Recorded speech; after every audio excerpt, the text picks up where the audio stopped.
मैं नरेंद्र दामोदर दास मोदी তৃতীয়বারের জন্য প্রধানমন্ত্রী পদে শপথ নিলেন নরেন্দ্র মোদী। শপথ নিলেন মোদী মন্ত্রিসভার সদস্যরাও। বাংলা থেকে কেন্দ্রীয় মন্ত্রিসভায় ঠাঁই পেলেন দুজন, শান্তনু ঠাকুর এবং সুকান্ত মজুমদার। শান্তনু ঠাকুর মতুয়া অধ্যুষিত বনগাঁ থেকে এই নিয়ে দ্বিতীয়বার সাংসদ হয়েছেন। তিনি মতুয়া মহাসংঘের সংঘাধিপতিও। তাঁকে ফের প্রতিমন্ত্রী করলেন নরেন্দ্র মোদী। 2024-এর লোকসভা ভোটেও বিজেপিকে ঢেলে ভোট দিয়েছেন মতুয়ারা। বনগাঁর পাশের কেন্দ্র রানাঘাট। মতুয়া অধ্যুষিত এখান থেকে এবারও জিতেছেন বিজেপির জগন্নাথ সরকার। কিন্তু বনগাঁর ঠাকুরনগরের মতুয়া বাড়ির সদস্য হওয়ায় শান্তনু ঠাকুরকেই ফের একবার অগ্রাধিকার দিলেন মোদী।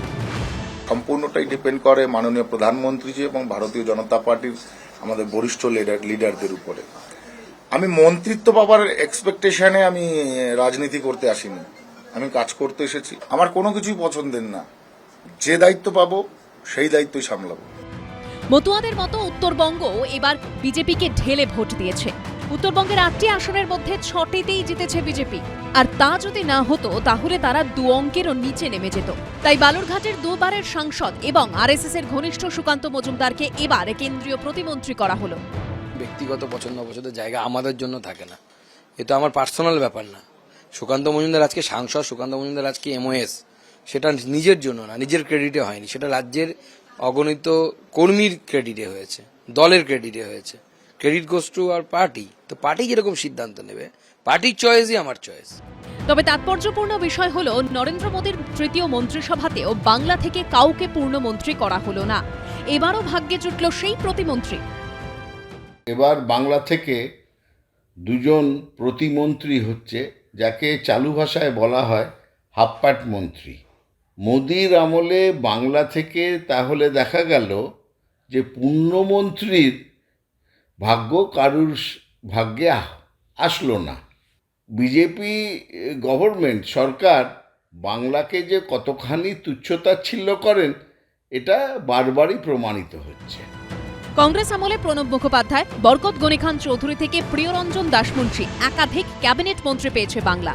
তার আগে জওহরলাল নেহরু সরকারে আইনমন্ত্রী ছিলেন বিশিষ্ট আইনজীবী অশোক সেন। কিন্তু বাংলায় পদ্ম ফোটানোর মূল কারিগর ছিলেন যিনি, সেই তপন শিকদারকে অটল বিহারী বাজপেয়ী মন্ত্রিসভায় প্রতিমন্ত্রী করা হয়েছিল। কৃষ্ণনগরে জনপ্রিয় বিজেপি নেতা সত্যব্রত মুখোপাধ্যায় ওরফে জুলুবাবু, তিনিও সাংসদ হয়ে কেন্দ্রীয় প্রতিমন্ত্রী হয়েছিলেন। অর্থাৎ 1999 সালে বাংলা থেকে বিজেপির সাংসদ ছিল 2জন, কেন্দ্রীয় প্রতিমন্ত্রীও করা হয়েছিল 2জনকেই। অথচ 2019-এর লোকসভা ভোটে বাংলা থেকে রেকর্ড 18টি আসন জিতলেও কেন্দ্রীয় প্রতিমন্ত্রী করা হয়েছিল সেই 2জনকেই, বাবুল সুপ্রিয় ও দেবশ্রী চৌধুরী। পরে এই 2জনকে সরিয়ে নিশীথ প্রামাণিক, শান্তনু ঠাকুর, জন বার্লা এবং সুভাষ সরকারকে মন্ত্রী করা হয়। কিন্তু সবাই প্রতিমন্ত্রী। এই প্রেক্ষাপটে তৃণমূলের মুখপাত্র দেবাংশু ভট্টাচার্য সোশ্যাল মিডিয়ায় লিখেছেন, বাংলা থেকে 2014-তে 2, 2019-এ 18 ও 2024 অর্থাৎ এবারে 12 জন সাংসদ পেয়েছে বিজেপি, কিন্তু একবারও বাংলা পূর্ণ মন্ত্রী পায়নি। প্রতিবার বাংলাকে 2টি করে গরুর গাড়ির হেডলাইট দিয়েছে বিজেপি। এই অসম্মান কেন? এটাই প্রমাণ করে বিজেপির বাঙালি বিদ্বেষী মানসিকতা। ঠিক এই কারণেই এই বাংলা বিরোধী দলকে বাঙালি বিসর্জন দিয়েছে। আগামীতে বাংলা থেকে বিজেপির জন্য অপেক্ষা করছে আরো ভয়ঙ্কর প্রত্যাখ্যান।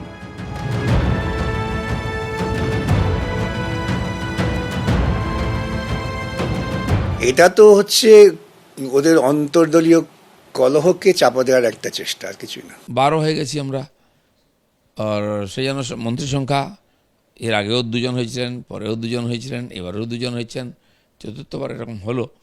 তবুও অপেক্ষা করা উচিত। সরকার সবে শুরু হয়েছে, ভবিষ্যৎ আছে, বাংলার জন্য ভালো খবর থাকতে পারে।